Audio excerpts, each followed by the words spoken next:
बनाते हैं, क्योंकि हमने जो इकोसिस्टम डिजाइन किया वो दुनिया की सबसे इमर्जिंग टेक्नोलॉजी है, और वो है एमएसटी ब्लॉकचेन। हमारा जो इकोसिस्टम है उसकी धरोहर है ब्लॉकचेन टेक्नोलॉजी। आज इंटरनेट हर कोई यूज कर रहा है, और बहुत फ्लुएंटली हम लोग यूज कर रहे हैं। आज जूम मीटिंग भी हमारी इंटरनेट के थ्रू ही हो रही है। बट सोचिए, अगर एक दिन के लिए अगर इंटरनेट बंद हो जाए तो कितना बड़ा सिनारियो पूरे भारत में नहीं पूरे वर्ल्ड में होगा। सारे बैंकिंग सिस्टम्स, सारा इकोसिस्टम, सब कुछ कोलैप्स हो जाएगा। और इंटरनेट में आप और मैं ये 100% फील कर रहे हैं, जान भी रहे हैं कि आजकल लिंक फेल की बहुत प्रॉब्लम हो रही है। सीएससी सेंटर्स में एक एक दो दो दिन कभी कभी लिंक नहीं आती, जो गांव टाइप के एरियाज होते हैं जहाँ कोई सर्वर्स प्रॉपरली काम नहीं करते। तो अब इंटरनेट इतनी बड़ी टेक्नोलॉजी है, उसमें भी लूप्स आने लगे, उसमें भी अपग्रेडेशंस की जरूरत है, और उसको सिर्फ और सिर्फ रिजॉल्व किया जाता है ब्लॉकचेन टेक्नोलॉजी के थ्रू। और हमारा इकोसिस्टम पूरा ब्लॉकचेन टेक्नोलॉजी पे ही आधारित है। और सबसे अच्छी बात कि भारत का पहला लेयर वन ब्लॉकचेन हमारी कंपनी master stroke technosoft private limited हमने ऑलरेडी बना लिया है।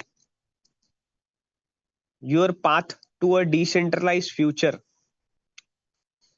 क्यों हमने ये लाइन लिखी है और क्यों ये वैल्यूएबल है? आज जितनी भी दुनिया चल रही है, अधिकतर आप देखिए सारी सेंट्रलाइज ही है, कंट्रोलेबल है, मैन्युपुलेटेड है, बहुत सारी चीजें हैं। और इस सेंट्रलाइज दुनिया में ट्रस्ट, ट्रांसपेरेंसी एंड ओनरशिप मिलना मुश्किल है। और इसी वजह से MST layer one blockchain ecosystem design किया गया कि इस डिजिटल दुनिया में ट्रस्ट, ट्रांसपेरेंसी एंड ओनरशिप हमारे एमएसटी लेयर वन ब्लॉकचेन के थ्रू इंडिया से लेके इंटरनेशनली जो भी हमारा एमएसटी इकोसिस्टम में आएगा या हमारा लेयर वन ब्लॉकचेन यूज करेगा, उसे ये तीनों की तीनों चीजें मिलनी चाहिए। फिर वो चाहे पढ़ा लिखा हो, चाहे वो पैसे वाला हो, नहीं हो। क्योंकि ब्लॉकचेन टेक्नोलॉजी, ये जो टेक्नोलॉजी है, ये इमोशंस पे काम नहीं करती। ये पूरा मैथमेटिक्स होता है, अल्गोरिदम्स होते हैं, और एक बार इसको हमने कोडिंग के थ्रू डाल दिया तो उसमें चेंज नहीं होता है। और इसीलिए हमारा जो विजन है वो है ट्रस्ट, ट्रांसपेरेंसी एंड ओनरशिप हर एक को मिले। और ब्लॉकचेन बॉर्डरलेस होता है। सिर्फ इंडिया के लिए ही एमएसटी ब्लॉकचेन नहीं बना है, पूरे दुनिया के लिए एमएसटी ब्लॉकचेन बना है।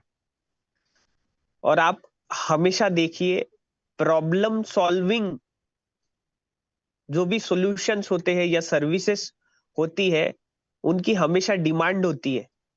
और ब्लॉकचेन टेक्नोलॉजी ये सर्विस सेक्टर में आता है। आज सर्विस सेक्टर की अगर हम बात करें तो ओला, उबेर, ये जो हम लोग कैब बुक करते हैं वो हमारे लिए सर्विस है। रात में 12 बजे, 1 बजे भी आप आपके मोबाइल से 2 मिनट में आप कैब बुक कर सकते हैं, तो वो सर्विस है। उन्होंने टेक्नोलॉजी के थ्रू एक कॉमन पर्सन की जो प्रॉब्लम है वो दूर करी। आज रात में 12 बजे, 1 बजे अगर मान लेते हैं किसी को शायद घर में अगर गैस सिलेंडर चले गए और भूख लग गई है, तो पहले क्या होता था, बाहर जाके खाना पड़ेगा। 12-1 बजे होटल चालू रहेगा नहीं रहेगा, स्विगी होटल आपके घर में आता है। ये बताने का एक स्ट्रॉन्ग रीजन है कि दुनिया में वो चीज हमेशा डिमांडेबल रहती है, और उसका नाम होता है जो एक कॉमन पर्सन की प्रॉब्लम को सॉल्व कर सके।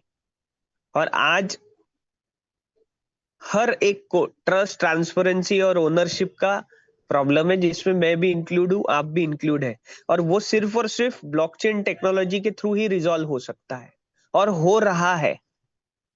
पूरी दुनिया ऑलरेडी ब्लॉकचेन टेक्नोलॉजी को एक्सेप्ट करके पूरे इकोसिस्टम आ गए हैं। और जल्द ही भारत सारे के सारे इकोसिस्टम्स 2047 तक पूरे ब्लॉकचेन टेक्नोलॉजी में लाएगा। और उसमें भारत का पहला लेयर वन ब्लॉकचेन हम बना चुके हैं, दैट इज एमएसटी ब्लॉकचेन। और आज जो करंट सिनारियो है, जो भी सेंट्रलाइज सारी चीजें चल रही है, ओपेक अपारदर्शी है और लिमिटेड लोगों के पास ही कंट्रोल है, जिसके वजह से हम लोग बोलते हैं ना कि एक कॉमन लैंग्वेज यूज होती है हमारे, जब हम लोग कॉमन डिस्कशंस करते हैं कि पैसे वाला ही पैसे वाला बन रहा है। तो क्यों एक कॉमन पर्सन पैसे वाला नहीं बन पा रहा? उसका एक सबसे स्ट्रॉन्ग रीजन है हमारा इकोसिस्टम, जो कि लिमिटेड लोगों के कंट्रोल में है, डिसेंट्रलाइज नहीं है। आने वाले समय में आप मानिए ना मानिए, ब्लॉकचेन टेक्नोलॉजी की वजह से सारी की सारी चीजें, और हमारे एमएसटी लेयर 1 ब्लॉकचेन जो भी यूज करेगा, जो भी इकोसिस्टम्स आएंगे इंडिया से लेके इंटरनेशनली, सारी की सारी चीजें फेयर रहेगी, सिक्योर रहेगी। और सबसे इंपॉर्टेंट पॉइंट जो हमारे इकोसिस्टम में अभी चल रहा है, वैलिडेटर ड्रिवन इकोसिस्टम। क्योंकि जब डिसेंट्रलाइजेशन की बात आती है और ब्लॉकचेन की बात आती है, तो कोई भी सेंट्रलाइज अथॉरिटी, चाहे वो बैंकिंग सिस्टम हो, चाहे वो पावरफुल पर्सन हो, चाहे वो बहुत बड़ा पैसे वाला पर्सन हो, कोई भी इसमें इंटरप्ट नहीं कर सकता। और इसी वजह से डिसेंट्रलाइज तरीके से एमएसटी लेयर 1 ब्लॉकचेन ने हमारे भारतवासियों के लिए सबसे पहले ये अपॉर्चुनिटी रखी है कि हम वैलिडेटर ड्रिवन इकोसिस्टम में पार्टिसिपेट कर सकते हैं, बट ये लिमिटेड है। इस इकोसिस्टम की ये एक सबसे बड़ी खासियत है कि ये सिर्फ लिमिटेड लोगों को ही मिलेगा। हमने भारत का पहला लेयर 1 ब्लॉकचेन बना लिया है, बट ब्लॉकचेन कुछ लोग नए हैं उनके लिए क्या है, जैसे हम लोग डाटा पहले जब स्टोर करते थे तो फिजिकल करते थे, सब वही खाते होते थे, लिख कर रखते थे डाटा को। बट धीरे धीरे हम लोग अपग्रेड हुए, तो फिर हम लोग पेन ड्राइव में सेव कर रहे डाटा, फिर डिस्क में सेव करते हैं। बट वहां पे भी बहुत सारे प्रॉब्लम्स आए, खराब हो गया, चोरी हो गया। तो डाटा जो है वो बहुत बड़ा रोल प्ले करता है, और यही डाटा को ब्लॉकचेन के थ्रू सेव किया जाता है। और उस डाटा को जब आप एक बार पुट करोगे तो वो चेंज नहीं होता, उसे कोई हैक नहीं कर सकता, ट्रांसपेरेंट होता है। ये जो सारी चीजें हैं ये ब्लॉकचेन टेक्नोलॉजी के थ्रू ही पॉसिबल है। इसीलिए ब्लॉकचेन में जो भी डाटा स्टोर होता है वो अनहैकेबल होता है, ट्रांसपेरेंट होता है, और इसी वजह से ब्लॉकचेन फेमस है। और ये सिंगल पॉइंट ऑफ फेल्यूर आपको कभी नहीं देगा। जैसे लिंक फेल जो होती है वो सिंगल पॉइंट ऑफ फेल्यूर है, single point of failure blockchain में होता नहीं है, क्योंकि ये डिसेंट्रलाइज तरीके से डिस्ट्रीब्यूटेड लेजर होता है और अलग अलग इसके सर्वर्स होते हैं। अब हमने भारत का पहला लेयर 1 ब्लॉकचेन बनाया है, तो पहला लेयर 1 ब्लॉकचेन दुनिया में सबसे ज्यादा प्रचलित है, वो है बिटकॉइन। बिटकॉइन का लेयर 1 ब्लॉकचेन है, इथेरियम लेयर 1 ब्लॉकचेन है, बाइनेंस लेयर 1 ब्लॉकचेन है। ये जो 3 ब्लॉकचेन है आज हर किसी को पता है, कॉमन पर्सन को पता है, बट डीपली स्टडी नहीं पता। ब्लॉकचेन है पता है, सिर्फ हम लोग कॉइन्स को देखते हैं, उनके रेट को देखते हैं, और कोई कंपनी आई उसमें डाल देते हैं और बोलते हैं कि बिटकॉइन बंद हो गया, इथेरियम बंद हो गया। तो due to lack of awareness, due to lack of knowledge, हम लोग लेयर 1 ब्लॉकचेन को नहीं समझ पाए। बट दुनिया में सबसे बड़ा नाम लेयर 1 ब्लॉकचेन का ही है, चाहे वो बिटकॉइन हो, इथेरियम हो, ट्रॉन हो, सोलोना है, बीएनबी हो। और सेम और अपग्रेडेड टेक्नोलॉजिकल वर्जन्स के साथ में पूरी केस स्टडी कर कर हमारे जो ब्लॉकचेन एक्सपर्ट्स हैं, हमारे जो ओनर्स हैं, उन्होंने स्टडी करी, और उसके बाद हमारा भारत का पहला लेयर 1 ब्लॉकचेन बना है। और ब्लॉकचेन में सारी की सारी चीजें जो होती है वो ऑन चेन होती है, क्योंकि अगर ये चीजें ऑफ चेन रही तो मैन्युपुलेशन होगा ही होगा।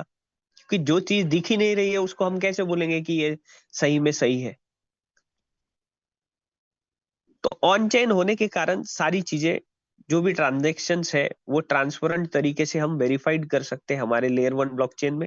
दूसरा, एक कंसेंसस मैकेनिज्म बहुत बड़ा रोल प्ले करता है। बिटकॉइन ने proof of work consensus mechanism लाया था।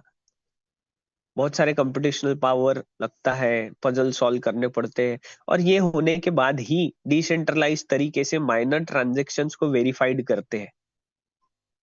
क्योंकि अगर सेंट्रलाइज अथॉरिटी है नहीं तो ट्रांजेक्शन्स कौन वेरीफाइड करेगा? तो डिसेंट्रलाइज तरीके से कंसेंसस मैकेनिज्म के थ्रू बिटकॉइन में माइनर्स होते हैं, वो जैसे ही ट्रांजैक्शंस को वेरीफाइड करते हैं तो उन्हें रिवॉर्ड के तौर पर बिटकॉइन, ये नेटिव कॉइन होता है लेयर 1 ब्लॉकचेन का या बिटकॉइन ब्लॉकचेन का, वो उन्हें मिलता है क्योंकि वो मेहनत कर रहे हैं, ऑब्वियसली मेहनत कर रहे हैं, ट्रांजेक्शन्स को वेरीफाइड कर रहे हैं, बहुत सारा एक्सपेंसेस लगता है, तो उन्हें रिवॉर्ड में नेटिव कॉइन दिया जाता है। और मुझे लगता है सारे लोगों को पता है कि आज बिटकॉइन का रेट क्या है। तो सोचिए उनकी अर्निंग कितनी होगी।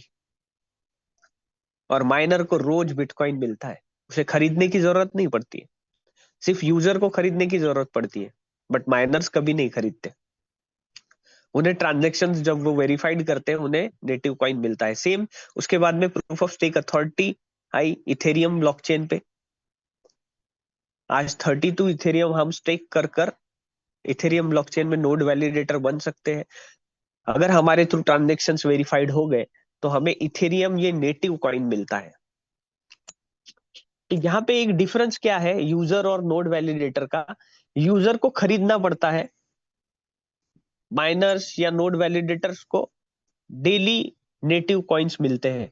और सेम भारत के लिए सबसे पहले ये अपॉर्चुनिटी हमारे एमएसटी लेयर 1 ब्लॉकचेन ने हम सब के लिए लाई है। सिर्फ अभी इंडिया की ही केवाईसी स्टार्ट है और हम सबको ये अपॉर्चुनिटी है कि भारत के पहले लेयर 1 ब्लॉकचेन में आप नोड वैलिडेटर बन सकते हैं। और हमारे एमएसटी लेयर 1 ब्लॉकचेन का जो नेटिव कॉइन है एमएसटीसी, वो आप डेली रिवॉर्ड के थ्रू अर्न कर सकते हैं। ये हमारे इकोसिस्टम में अभी गोल्डन अपॉर्चुनिटी चल रही है, उसके लिए आपको सिर्फ हमारे साथ एक बार पार्टनरशिप करनी पड़ती है। हमने जो कंसेंसस मैकेनिज्म यूज किया है वो प्रूफ ऑफ स्टेक अथॉरिटी है। आपकी 50% कॉइन स्टेक रहते हैं और उसके बिहाफ पे आपको रोज नेटिव कॉइन मिलते हैं और आने वाले 19 साल तक 7 नवंबर 2044 तक डेली मिंटिंग प्रोसेस के थ्रू आपको कॉइन मिलते रहेंगे। इसके लिए आपको बहुत करोड़ों रुपए का इन्वेस्टमेंट करना है, नोड वैलिडेटर पता चाहिए, कंप्यूटेशनल पावर लगेगा, ऐसा कुछ भी नहीं है। एक बहुत छोटे से अमाउंट में आप नोड वैलिडेटर बनकर हमारे लेयर 1 ब्लॉकचेन का नेटिव कॉइन जो है वो अर्न कर सकते हैं। और प्रूफ ऑफ स्टेक अथॉरिटी में स्केलेबिलिटी बहुत बड़ा रोल प्ले करती है, जिसके लिए sharding, layer 2 rollups, protocol upgrades, ये जो टेक्निकल चीजें हैं वो ऑलरेडी हमारे इकोसिस्टम में ऑलरेडी इनेबल है। तो लेयर 1 ब्लॉकचेन में क्या होता है, ट्रांजेक्शन्स जो होते हैं वो नोड वैलिडेटर्स के थ्रू ही वेरीफाइड होते हैं। सबसे लेटेस्ट और हाइब्रिड कंसेंसस मैकेनिज्म है प्रूफ ऑफ स्टेक अथॉरिटी, वो हम यूज कर रहे हैं। नेटवर्क सिक्योरिटी क्रिप्टोग्राफी के थ्रू होती है। Smart contract and decentralize application, आने वाले समय में सारे लोग स्मार्ट कॉन्ट्रैक्ट के थ्रू ही ब्लॉकचेन में, चाहे वो एमओयू हो, चाहे वो हमारा रेंट एग्रीमेंट हो, आने वाले समय में रजिस्ट्रीज पूरी ब्लॉकचेन टेक्नोलॉजी के थ्रू होगी। डिसेंट्रलाइज एप्लीकेशन, ये एक बहुत बढ़िया एप्लीकेशन है जो डिसेंट्रलाइज तरीके से हम यूज करेंगे। Use case of MST blockchain, क्यों ब्लॉकचेन यूज होगा और उसके यूज केस क्या होंगे।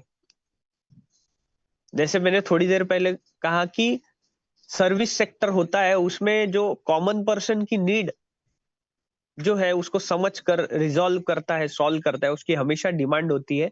तो आज banking and finance system, supply chain management, इसकी आज मैं आपको एक छोटी सी केस स्टडी बताऊंगा कि सही में ब्लॉकचेन टेक्नोलॉजी के थ्रू एक कॉमन पर्सन तो नॉर्मल हो गया, बट बड़ी बड़ी कंपनीज में क्या सही में ब्लॉकचेन यूज हो रहा है क्या, सप्लाई चेन मैनेजमेंट में, health care, real estate, energy and utilities, media and education, government and public sector, ये जितनी भी सारी चीजें चल रही है फिजिकल ऑफ चेन चल रही है, बहुत सारी दिक्कतें होती है।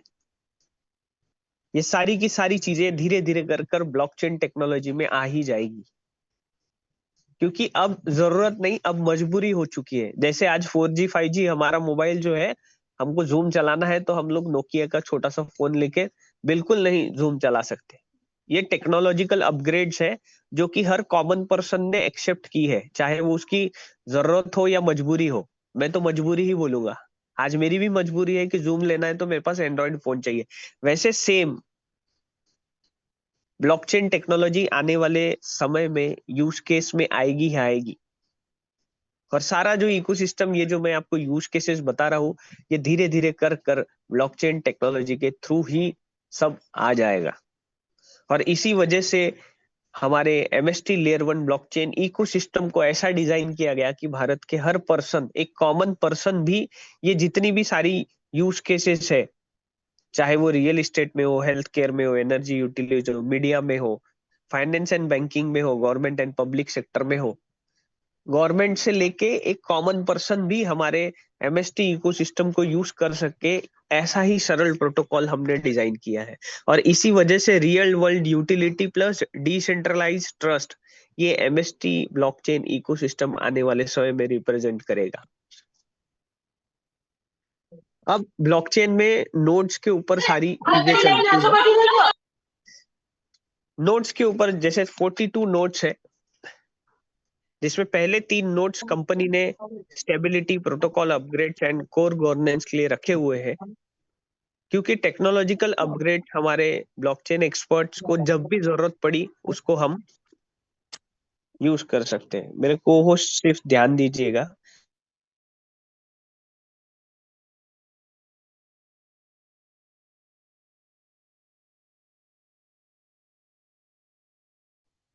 पवन जी, आप अपने आप को अनम्यूट करें।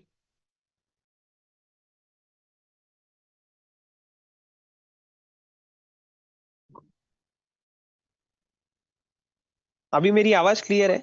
मुझे दूसरे का आवाज जी आ रहा बिल्कुल, लाउड एंड क्लियर। था। ओके, तो हम लोग यूज केसेस की बात कर रहे थे। यूज केसेस में मैंने आपको सारी की सारी चीजें बताई जो धीरे धीरे कर कर एमएसटी लेयर 1 ब्लॉकचेन इकोसिस्टम में आएंगे, जिसमें हमारा मेन जो पार्ट है। मेरी स्क्रीन विजिबल है सर? एक बार बता देंगे।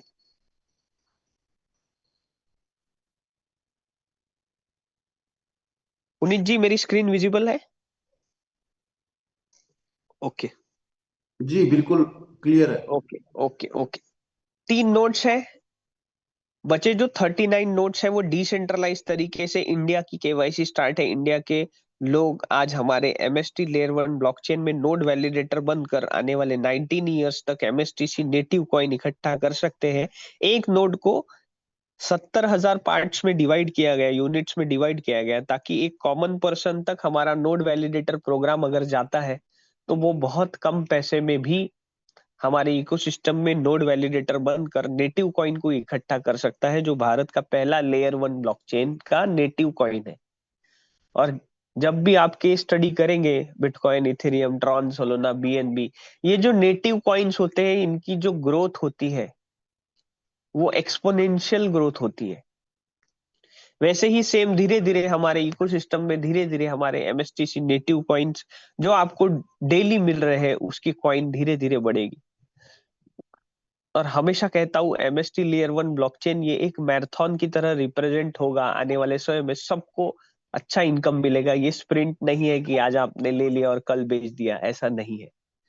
हम लोग प्योरली लेयर 1 ब्लॉकचेन है, और ब्लॉकचेन की केस स्टडी जब करेंगे आप लेयर 1 की, तो धीरे धीरे इकोसिस्टम डेवलप होता है, एक एंड के बाद में ऐसा एक्सपोनेंशियल ग्रोथ देता है कि पीढ़ियों तक पैसे कमाने की जरूरत नहीं पड़ती।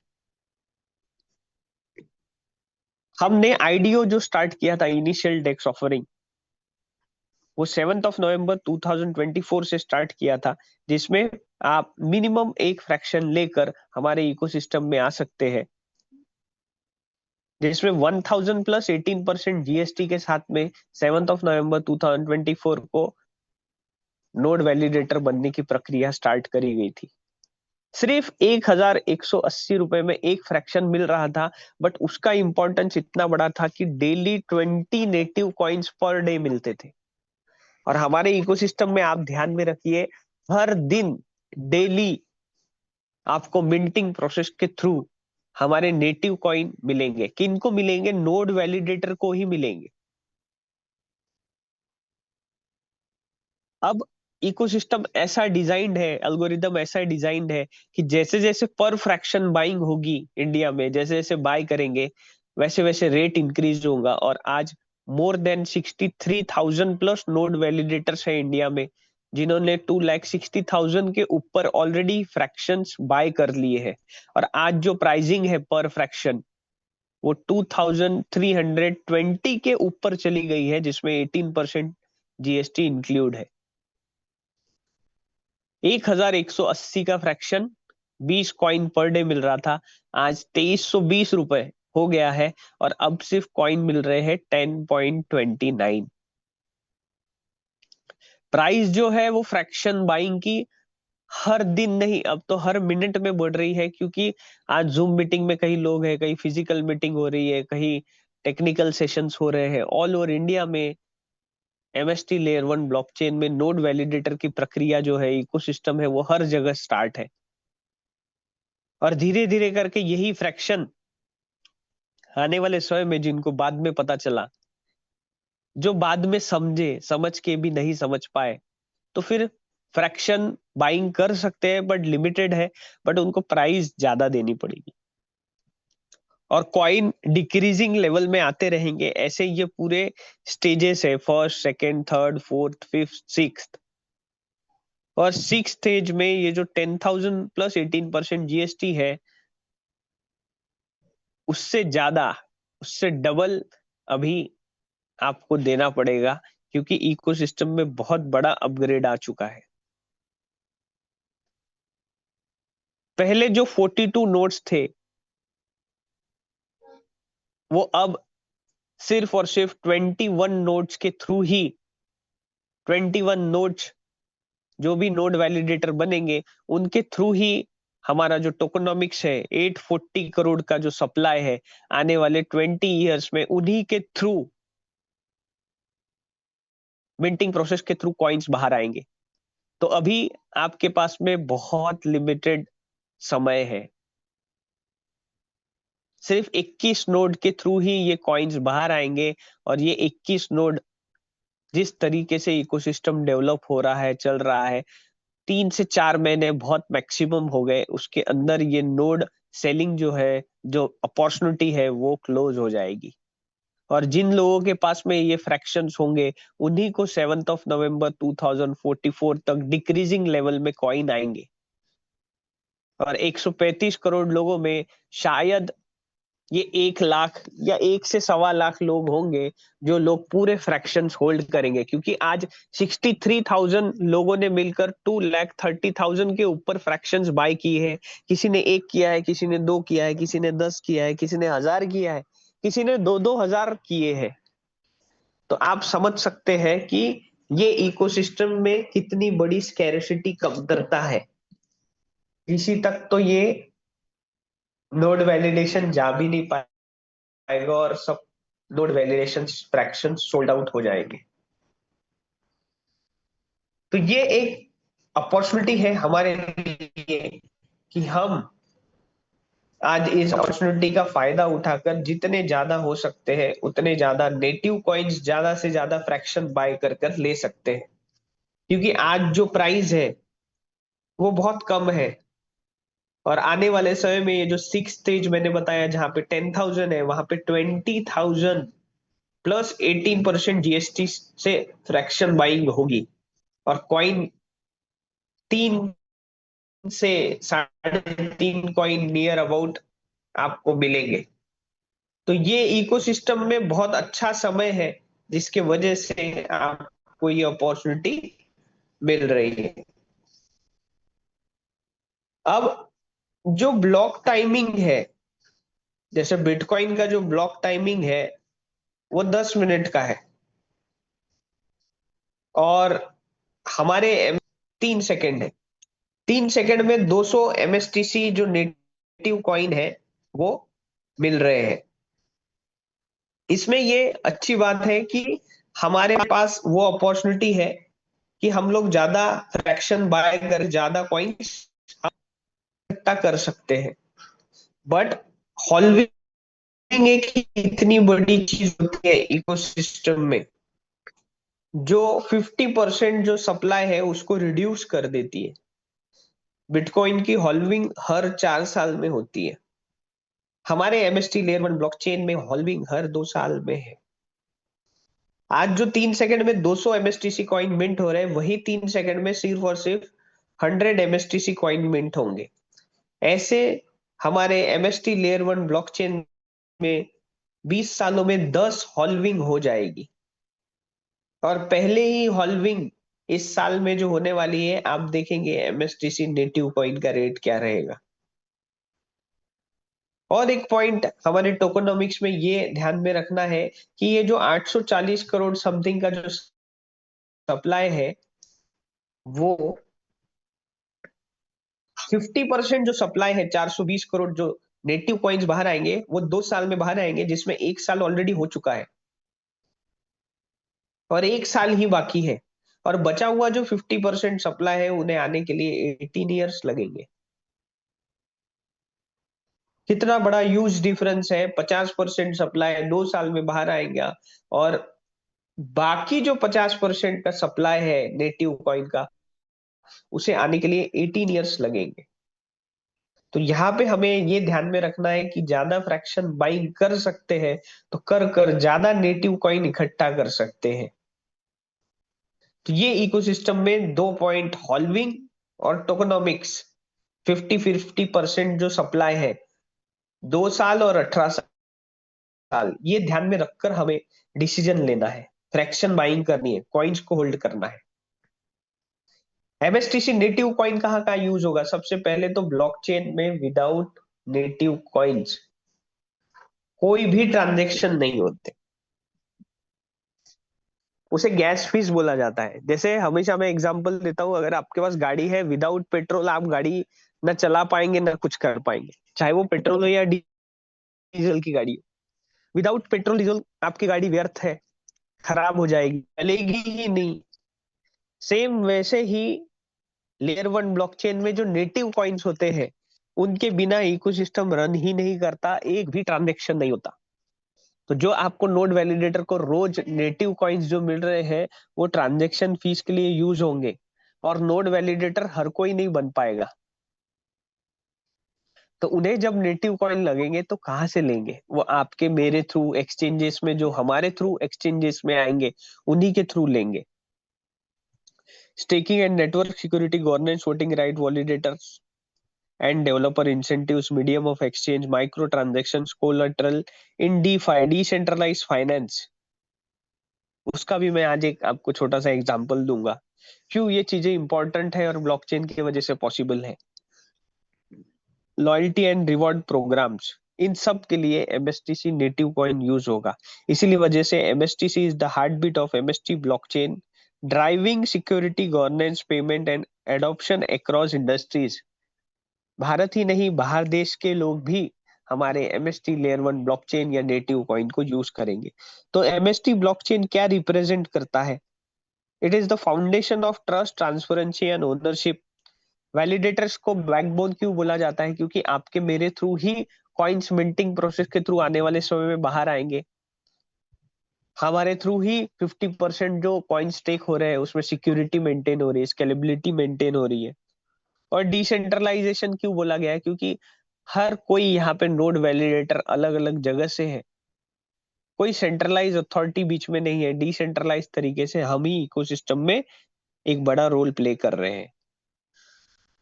तो अगर मैं कंक्लूजन बोलूं या इकोसिस्टम बोलूं कि क्या इसमें डिफरेंट है, सबसे पहले तो लेयर वन ब्लॉकचेन है, वो भी भारत का पहला लेयर वन ब्लॉकचेन है। केवाईसी इंडिया की स्टार्ट है। हम लोग डिसेंट्रलाइज तरीके से हर एक कॉमन पर्सन तक नोड वैलिडेटर की प्रक्रिया अभी चालू है, जिसमें हर कोई नोड वैलिडेटर बन रहा है। उन्हीं के थ्रू आने वाले 20 ईयर्स में एमएसटीसी नेटिव कॉइन्स बाहर आएंगे। सिर्फ और सिर्फ 21 ही नोड्स है जिनके थ्रू ये नेटिव कॉइन बाहर आएंगे। यूज केसेस जो है ऐसा डिजाइन किया है, इंडिया को देखकर, हमारे डेमोक्रेसी को देखकर, बहुत सरल तरीके से कॉमन पर्सन भी लेयर वन ब्लॉकचेन को यूज कर सके, उस तरीके से डिजाइन किया गया है। टोकोनॉमिक्स ऑलरेडी डिजाइंड है। हमारा व्हाइट पेपर जो है वो गिटहब पर है, आप व्हाइट पेपर देख सकते हैं। हम लोग जूम मीटिंग, फिजिकल मीटिंग्स के थ्रू और कॉलेजेस में ऑडिटोरियम कर कर हमारे एमएसटी इकोसिस्टम को अवेयर करा रहे, बता रहे हैं। तो ये जो सारा इकोसिस्टम है वो टेक्नोलॉजिकल है, एजुकेशनल है। और आपको जो है वो कोई सेंट्रलाइज तरीके से मैं कंपनी के ओनर्स या लीडर्स या पावरफुल पर्सन नहीं डिजाइन कर रहे, डिसाइड कर रहे। ये हम और आप डिसेंट्रलाइज तरीके से एमएसटीसी नेटिव कॉइन का रेट डिसाइड करेंगे। कोई 50 पैसे में बेचेगा, कोई 1 रुपए में बेचेगा, कोई 5 रुपए में बेचेगा, कोई लाख रुपए में भी बेचेगा। ये डिपेंड करता है हमारे ऊपर। तभी ये डिसेंट्रलाइज तरीके से लेयर 1 ब्लॉकचेन का रेट या हमारे नेटिव कॉइन का जो रेट है एमएसटीसी का, वो आप और हम डिसाइड करेंगे। जैसे ही same bitcoin, ethereum, tron, solana, BNB, इनके भी रेट्स डिसेंट्रलाइज तरीके से पब्लिक ने डिसाइड किए, सेम हमारा इकोसिस्टम भी वैसे ही है। तो ये एक पार्ट था जिसमें आप सबसे पहले नोड वैलिडेटर बंद कर इकोसिस्टम के थ्रू, डेली मिंटिंग प्रोसेस के थ्रू आप कॉइन अर्न कर सकते हैं। आपको डिसाइड करना है आपको उस कॉइन को कितने में सोल्ड करना है, सेल करना है। दूसरा एक इकोसिस्टम है, अगर आपको लगता है कि आप किसी को ये रेफर कर सकते हो तो आपके पास में 3 से 4 महीने है, मेरे पास भी वही है। ये 3 से 4 महीने में ये जो नोड वैलिडेशन की प्रक्रिया है जो है, बाकी जो कुछ फ्रैक्शंस बचे हैं जिसमें near about 9 lakh something fractions ही बचे हुए हैं जो पूरे भारतवर्ष के लिए है। तब तक आप कुछ अर्निंग करना चाहते हैं तो हमारे इकोसिस्टम में अर्निंग अपॉर्चुनिटी में आपका स्वागत है। बट उसके पहले मैं आपको बता दूं, जो थोड़ी देर पहले मैंने कहा कि केस स्टडी हम सिर्फ दिखा रहे हैं, सही में यूज केस होता है क्या ब्लॉकचेन का? तो केस स्टडी है वॉलमार्ट और ब्लॉकचेन। आज वॉलमार्ट दुनिया का सबसे बड़ा रिटेल चेन है। हर दिन लाखों का ट्रांजेक्शन्स होता है, बहुत सारे स्टोर्स है। सप्लाई चेन में ट्रेसेबिलिटी और सुरक्षा जो है वो बहुत बड़ी चुनौती है, क्योंकि बहुत सारा लेन देन होता है, ट्रेस करना पड़ता है। तो प्रॉब्लम क्या है, पारंपरिक सप्लाई चेन में डाटा कई अलग अलग पार्टियों से बटा होता है, क्योंकि different different types of product होते हैं। तो अलग अलग वेंडर्स होते हैं, अलग अलग जगह से प्रोडक्ट्स आते हैं, उसे ट्रेस करने में बहुत दिक्कत होती है। अगर कोई खाद्य उत्पादक दूषित हो गया, क्योंकि क्या होता है वेजिटेबल्स या खाने के जो पदार्थ होते हैं वो कुछ समय में या कुछ एक दिन में वो खराब हो जाते हैं, तो प्रोडक्ट की वास्तविक सोर्स, उत्पत्ति पता करना मुश्किल होता है, जिसके वजह से बहुत सारा लॉसेस वॉलमार्ट को बियर करना पड़ता है। यह फूड सेफ्टी रिस्क और प्रोडक्ट रिकॉल में देरी पैदा करता था। ये सारी चीजें हो रही थी। ब्लॉकचेन का उन्होंने यूज किया, वॉलमार्ट ने आईबीएम फूड ट्रस्ट ब्लॉकचेन को अपनाया। ब्लॉकचेन तकनीक के जरिए सप्लाई चेन का हर स्टेप रिकॉर्ड किया जाता है। हर ट्रांजैक्शन, खरीद, शिपमेंट, स्टोर डिलीवरी जो है वो इम्यूटेबल और ट्रांसपेरेंट है। जो कि मैंने पहले ही बताया था, ब्लॉकचेन में एक बार जो डाटा डाल दिया वो चेंज नहीं होता और ट्रांसपेरेंट होता है। सभी पार्टियों को रियल टाइम डेटा एक्सेस मिलता है। तो इसका परिणाम क्या पड़ा, इम्पैक्ट क्या पड़ा? ट्रेसिंग टाइम घटा। अब ये ध्यान में रखने की जरूरत है और बहुत बड़ा पॉइंट है। जब मैं केस स्टडी कर रहा था मुझे भी शौक हुआ। पारंपरिक तरीका, दूषित उत्पाद खोजने में 7 दिन लगते थे। मीन्स उनको ढूंढने के लिए 7 7 दिन लग जाते थे कि कहाँ से आया, क्या खराब हुआ, और 7 7 दिन उनको लगते थे। बट ब्लॉकचेन के थ्रू सिर्फ और सिर्फ 2.2 सेकंड में पता चलता है। तो आप समझिए, दुनिया का सबसे बड़ा रिटेल वॉलमार्ट, उसकी जरूरत नहीं, अब मजबूरी बन गया है ब्लॉकचेन। तो हम तो एक कॉमन पर्सन है। फूड सेफ्टी बढ़ी, विश्वास और पारदर्शिता बढ़ी है। सप्लाई चेन प्रोसेस इफिशिएंसी में सुधार आया है। तो अगर हम इस केस स्टडी से अगर क्या सीखेंगे या क्या सीख मिली, ब्लॉकचेन ट्रेसेबिलिटी और सुरक्षा के लिए सबसे उपयुक्त है। सप्लाई चेन में डाटा इंटीग्रिटी और पारदर्शिता बढ़ती है। बड़े रिटेल्स और एफएमसीजी कंपनियों के लिए फूड सेफ्टी और रिस्क कम करना आसान होता है। तो वॉलमार्ट के लिए बेनिफिशियल हुआ, हमारे लिए क्या? हमारे लिए तो और बेनिफिशियल है, क्योंकि अगर वॉलमार्ट, अगर फॉर एग्जाम्पल हम लोग एक एग्जांपल लेते हैं कि हम लोग भी वॉलमार्ट से अगर थोड़ी देर के लिए हम लोग अगर कोई चीज ले रहे हैं, तो वो लोग तो पहले सेफ्टी देख रहे हैं। वो लोग तो उसका जब कहाँ से आया है, क्या आया है, इसकी एक्सपायरी क्या है, खराब हो गया है क्या, और वो चीजें हम लोग, वो प्रोडक्ट हम लोग यूज कर रहे हैं हमारे डेली लाइफ में, इंक्लूडिंग हम, हमारे बच्चे या हमारी फैमिलीज। तो हम लोग जो खान पान की चीजें हैं वो तो हमेशा फ्रेश चाहेंगे, विदाउट एक्सपायरी चाहेंगे। तो यहाँ पे ब्लॉकचेन एक कॉमन पर्सन से लेके एक वॉलमार्ट तक, एक अगर आप लॉजिकली सोचेंगे तो दोनों के लिए बहुत महत्वपूर्ण है। तो सारांश क्या हुआ, वॉलमार्ट ने ब्लॉकचेन को अपनाकर सप्लाई चेन को सुरक्षित, तेज और पारदर्शिता बनाया, जिससे फूड सेफ्टी और उपभोक्ता विश्वास में सुधार हुआ। हम लोग उपभोक्ता है, हम लोग यूजर है, तो ब्लॉकचेन डायरेक्टली इनडायरेक्टली हमें हेल्प कर ही रहा है। अब दूसरी एक चीज है, उसके लिए आपको थोड़ा सा मोबाइल आपको हॉरिजॉन्टल करना पड़ेगा। एक पॉइंट आया था सेंट्रलाइज एंड डिसेंट्रलाइज फाइनेंस। आज सेंट्रलाइज फाइनेंस में सिविल मेंटेन करना पड़ता है। दूसरे दिन अगर डेट है तो हम लोग पहले से ही बैंक में पैसा रख देते हैं, चाहे वो हमारे पास हो नहीं हो, हम किसी से बोरो करें या जो भी करें। सबसे मेन चीज मिडिल मैन है, बैंक है, एक्सचेंजेस है, वहां रिक्वायर्ड है। बट डिसेंट्रलाइज फाइनेंस में कुछ नहीं होता, सिर्फ और सिर्फ स्मार्ट कॉन्ट्रैक्ट होता है। स्पीड क्या है, मॉडरेट है, मैं तो बोलूंगा मॉडरेट से ज्यादा इरिटेटिंग है। जाओ, गारंटर चाहिए, जब जरूरत है तब तो मिलना दूर, वो 3-4 दिन डिले हो जाता है, बीच में हॉलीडे आ गए तो वो और दिक्कत। तो समय पे तो कुछ चीज होती ही नहीं है। बट डिसेंट्रलाइज फाइनेंस में तुरंत विद इन 1 मिनट आप लेंडिंग बोरिंग कर सकते हैं। फास्ट होता है, इंस्टेंट होता है। एक्सेसिबिलिटी सबसे बड़ी दिक्कत, banking hours, rules and regulations, बहुत सारी दिक्कतें। साहब जो मेन है वो है नहीं, साइन नहीं हुई, हमारा जो मीडिएटर है वो कहीं चले गया, वो ज्यादा पैसे मांग रहा है। तो ये इरिटेटिंग ही है मेरे हिसाब से। बट डिसेंट्रलाइज फाइनेंस में 24/7 ग्लोबल एक्सेस, जब जरूरत है विद इन 1 मिनट सारी चीजें हो जाएगी। इसी वजह से डिसेंट्रलाइज फाइनेंस को एक रिवॉल्यूशन बोला गया। Transparency limited, internal ledgers limited है सेंट्रलाइज में।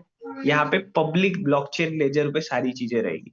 कंट्रोल कौन करेगा, सेंट्रल अथॉरिटी, पावरफुल पर्सन, उसकी मर्जी देना है नहीं देना है। आज बैंकिंग लोन्स में आप बहुत सारे लोग देखते भी होंगे, बट यहाँ पे यूजर कंट्रोल्ड है, हमारे पास पावर है। रिस्क क्या है, काउंटर पार्टी होता है। But यहाँ पे एक कॉन्ट्रैक्ट का रिस्क होता है, बट ये जब सॉलिडिटी रस्ट में जाता है, एक बार डिप्लॉय कर दिया तो चेंज नहीं होता। तो ये जो दो चीजें हैं, ये मैंने आपको बताने की कोशिश करी कि किस तरीके से ब्लॉकचेन एक कॉमन पर्सन से लेके बड़ी बड़ी जो वॉलमार्ट है उनके लिए एक्सेसिबल है, बहुत अच्छे से यूज कर रहा है। आज फाइनेंस, बहुत दिक्कतें होती है हमको फाइनेंस में, आज ब्लॉकचेन के थ्रू ये सारी चीजें रिजॉल्व हो रही है। और ये धीरे धीरे कर कर कॉमन पब्लिक तक जाएगा, तब ब्लॉकचेन का यूज केस इतना बढ़ जाएगा कि हम भी हैरान हो जाएंगे। और उसमें भारत के पहले लेयर 1 ब्लॉकचेन में अगर ये सारी चीजें धीरे धीरे करके आई, और तब एमएसटीसी नेटिव कॉइन्स की डिमांड रही, तो सिर्फ नोड वैलिडेटर के पास ही रोज एमएसटीसी नेटिव कॉइन आने वाले हैं, ये इंपॉर्टेंस है। अब दूसरा इकोसिस्टम अर्निंग का है। ये मैंने ब्लॉकचेन और आपको दो छोटे छोटे पार्ट्स बताई, ये दो ही चीजें हैं, ऐसी बहुत सारी चीजें हैं इकोसिस्टम में। अब आपके पास में अर्निंग एक अपॉर्चुनिटी है, अगर आप किसी को रेफर करते हैं तो आपको इंडियन रुपीज में आपके मेहनत का पैसा मिलेगा, जिसको हम लोग अर्निंग अपॉर्चुनिटी बोलते हैं। जैसे ही आप हमारे इकोसिस्टम में आते हैं, सबसे पहले आपको केवाईसी करनी पड़ेगी, 18% जीएसटी देना पड़ेगा। 18% जीएसटी इसलिए देना है क्योंकि इसे वर्चुअल डिजिटल एसेट की मान्यता मिली है। केवाईसी करने के बाद में आपके पास में एक रेफरल लिंक आएगा, और उस रेफरल लिंक से अगर आप रेफर करते हो तो इंडियन रुपीज में हमारा इकोसिस्टम आपको फाइनेंशियल ग्रोथ की जर्नी में कुछ हेल्प कर सकता है। उसके लिए आपको थोड़ी मेहनत करनी पड़ेगी। आप जैसे ही वैलिडेटर बनते हो, आप जितने भी लोगों को हमारे इकोसिस्टम में लाते हो या बताते हो, या जूम मीटिंग लाते हो, फिजिकल मीटिंग करते हो, इकोसिस्टम समझाते हो, और वो अगर फ्रैक्शन बाय करता है तो फ्रैक्शन बाय खुद के लिए करेगा, उसे 19 ईयर्स तक नेटिव कॉइन तो मिलते रहेंगे, बट आपके थ्रू वो रेफर हुआ है, डायरेक्ट रेफर हुआ है, तो आपको उसका 5% का डायरेक्ट रेफर का इनकम इंडियन रुपीज में आएगा। जैसे जैसे आपका इकोसिस्टम बढ़ेगा, आपकी टीम बढ़ेगी, आप अगर 10% पे जाते हैं तो आपको एक स्पार्टन डेजिग्नेशन दी जाती है। उसके लिए दो कंडीशन आपको फुलफिल करनी है। आपके टीम में 20 लोग, आपके टीम में एक्टिव वैलिडेटर चाहिए, मिनिमम एक फ्रैक्शन लेने वाले आपके टीम में, पूरे ओवरऑल टीम में, ना कि डायरेक्ट में 20 लोग चाहिए। और आपकी टीम से 1 लाख रुपए की फ्रैक्शन बाइंग होनी चाहिए। इसके लिए कोई टाइम लिमिट नहीं दिया गया है। तो जैसे ही आप स्पार्टन बन गए, आप स्पार्टन बनने के बाद जितने भी लोगों को डायरेक्ट रेफर करेंगे, जहां आप वैलिडेटर थे सिर्फ 5% मिल रहा था, जैसे ही आप स्पार्टन के बाद में डायरेक्ट रेफर करेंगे तो आपको 10% का इनकम मिलेगा। और यहाँ से और एक अच्छा इनकम आपका स्टार्ट होगा, जिसे बोला जाता है डिफरेंस कमीशन। डिफरेंस कमीशन में कैसा है, जैसे मान लेते हैं कि आपने मुझे इंट्रोड्यूस किया फॉर एग्जाम्पल, और मैं तो 5% पे ही रहूंगा क्योंकि मैं स्टार्टिंग में हूँ। तो मैं जब तक 10% पे नहीं जाऊंगा तब तक 5% का डिफरेंस कमीशन मेरी टीम से जो भी आएगा वो आपको मिलेगा। फिर फिर मैं भी 10% मेरी टीम से कुछ नहीं आएगा। आपको 15% पे जाना पड़ेगा, जिसे स्पाइडर रैंक दिया गया है, जिसमें आपके टीम से दो लोग अलग अलग डिफरेंट लेग में 10% पे चाहिए, और आपकी टीम से 5 लाख रुपए की फ्रैक्शन बाइंग होनी चाहिए। इसके लिए कोई टाइम लिमिट नहीं है। जैसे ही आप स्पाइडर रैंक अचीव करते हो, तो अब जितने भी लोगों को आप डायरेक्ट रेफर करेंगे उनका 15% का डिफरेंस कमीशन मिलेगा। बट कोई ना कोई आपके टीम में 5% पे रहेगा, कोई पवन जी, 10% पे आपकी रहेगा। वॉइस है वो अभी ब्रेक हो रहा है, तो एक बार आप चेक करें। ओके, वॉइस स्लो हुआ है आपका। अभी सर, अभी जी क्लियर बिल्कुल, है? Loud and clear. अभी क्लियर है सर मेरी वॉइस? जी बिल्कुल क्लियर है। ओके, तो जैसे ही आप स्पाइडर पे जाते हैं, आपकी टीम में कोई ना कोई 5 या 10% पे रहेगा, तो डिफरेंस कमीशन आपकी टीम से आपको हमेशा मिलते रहेगा। फिर जब आप भी 15%, मैं भी 15%, तब दिक्कत होगी। मेरी टीम से आपको कुछ नहीं मिलेगा, तब आपको एवेंजर रैंक पे जाना पड़ेगा। उसके लिए आपकी टीम में दो लोग 15% पे अलग अलग डिफरेंट लेग में चाहिए, और आपकी टीम से पूरा टोटल बिजनेस जो है वो 15 लाख रुपए का होना चाहिए। तो 5% से लेके 20% का जो ये जो स्टेज है, इसमें आपको ओवरऑल 15 लाख का बिजनेस करना है। और अलग अलग दो लेग में आपको आपकी टीम के लोगों को मदद करनी है। इसमें डायरेक्ट दो लोग चाहिए ऐसा कुछ नहीं है। आपकी टीम में कहीं से भी कोई पर्सन अगर बनता है तो वो इकोसिस्टम में काउंट होता है। ये डिफरेंस कमीशन हमेशा आपको वीकली मिलेगा। हर मंडे इसका कैलकुलेशन होता है। फर्स्ट मंडे जो है वो 500 रुपीज का कमीशन रहा तो ऑटो विड्रॉल होता है, और उसमें भी 5% टीडीएस कटता है। और रिमेनिंग जो मंडे है उसमें 1000 रुपीज का कमीशन होना चाहिए, तब वो ऑटो विड्रॉल होगा। उससे कम रहा तो वो होल्ड रहेगा। जैसे ही नेक्स्ट मंथ का मंडे आया, मान लेते हैं आपका 800 रुपीज बना है लास्ट मंडे को, तो नहीं आएगा, नेक्स्ट मंथ के फर्स्ट मंडे में वो ऑटोमेटिक हो जाएगा, क्योंकि वो 500 के ऊपर है। तो टोटल ये जो फ्रैक्शन बाइंग हो रही है वो टोटल 1800 करोड़ का प्रोजेक्ट है, जिसमें 5% से लेके 20% का जो इंडियन रुपीज में 5% टीडीएस काट के वीकली आपको जो कमीशन मिल रहा है वो 360 करोड़ रुपए का डिस्ट्रीब्यूशन है। और बहुत सारे लोग आज डिफरेंस कमीशन पर डे 500, 2000, 10,000, 20,000 पर वीक भी इनकम कर रहे हैं। उसके बाद में जैसे आप भी 20% पे, मैं भी 20% है, उसके बाद में आपको वॉरियर क्लब में जाना है। एक बार 40 लाख रुपए का बिजनेस आपकी टीम से होना चाहिए, ओवरऑल टीम से होना चाहिए। और दो लोग आपकी टीम में एवेंजर मीन्स, ये जो 20% के दो लोग हैं अलग अलग डिफरेंट लेग में होने चाहिए।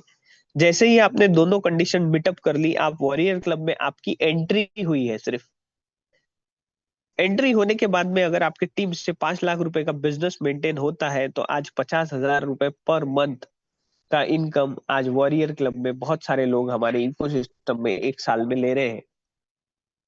उसके बाद में एक सबसे बड़ा इनकम है जिसे लीजेंड क्लब बोला जाता है। 1 करोड़ का बिजनेस आपकी टीम से जब कभी भी होता है, तो 2% का एक अलग से क्लब रिवॉर्ड रखा हुआ है। उसके लिए दो कंडीशन है, आपकी टीम में दो लोग वॉरियर क्लब में चाहिए अलग अलग डिफरेंट लेग से।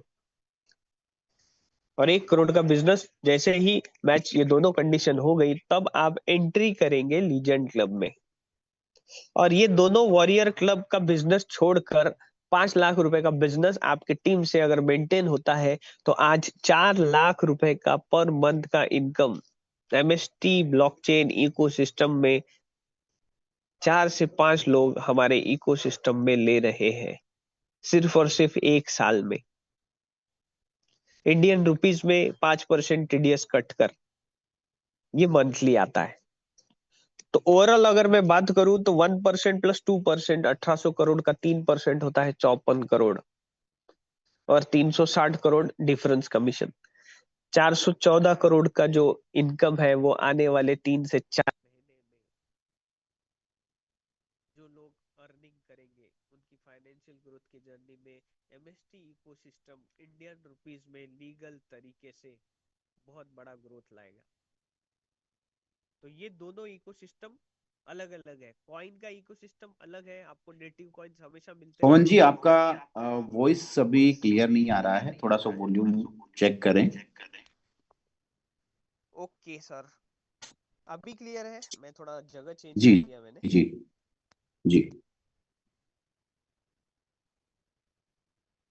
तो लीजेंड क्लब और वॉरियर क्लब मिला के 54 करोड़, टोटल 414 करोड़ का 14 करोड़ का इंडियन रुपीज में हम लोग डिस्ट्रीब्यूशन कर रहे हैं।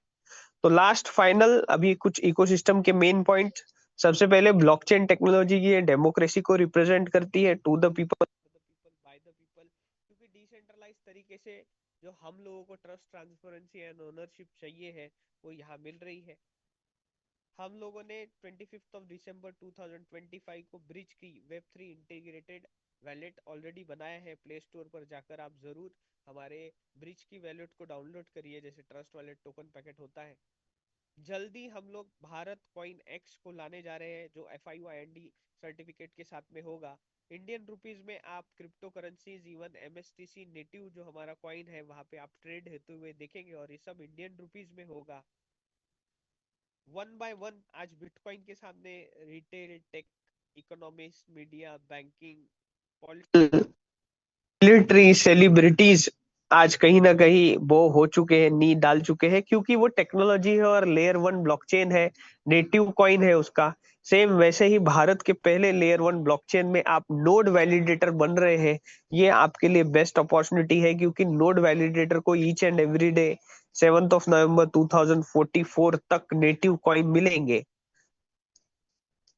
गोल्ड ये फिजिकल है, फियाट पॉलिटिकल है, आप सारे लोग जानते हैं। जैसे बिटकॉइन ये मैथमेटिकल है, MSTC नेटिव कॉइन भी मैथमेटिकल है। Each and every ecosystem decentralize तरीके से डिजाइन किया हुआ है। और जल्दी आपके लिए एक एक्साइटिंग ऑफर आने वाला है। 7 डे 6 नाइट का एक इंटरनेशनल जो टूर है वो जल्दी आने वाला है, उसके लिए भी आप प्रिपेयर रहिए, आपके लिए ये एक खुशखबरी भी है। So thank you so much each and everyone. Jai Hind. Over to my co-host Puneet sir.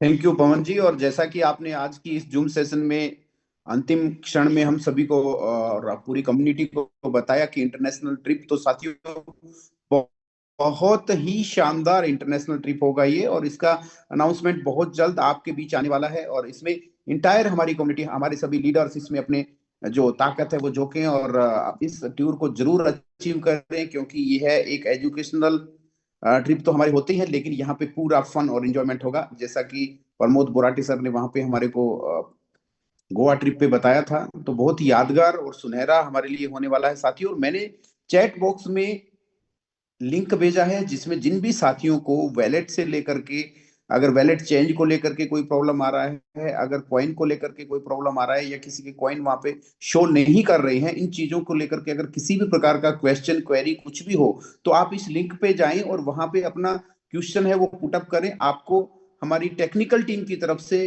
Proper way में उसका रिप्लाई मिलेगा। तो आप सभी से मेरा विनम्र अनुरोध है कि हमारे सोशल मीडिया के चैनल्स और जो भी आपके क्वेश्चन है वो इस लिंक पे आप डालें, इसको कॉपी करें, पेस्ट करें, और सभी ग्रुप में भी ये शेयर कर दिया जाएगा। और हमारे जो अपलाइंस हैं, ग्लोबल हेड हैं, वो भी ये सभी इंटायर कम्युनिटी को प्रोवाइड करवा रहे हैं। तो आपकी कोई भी अगर ऐसा क्वेश्चन हो, कोई क्वेरी हो ब्लॉकचेन से रिलेटेड, या टेक्निकल आपका कोई क्वेश्चन हो तो आप इसके थ्रू आप क्वेश्चन करें।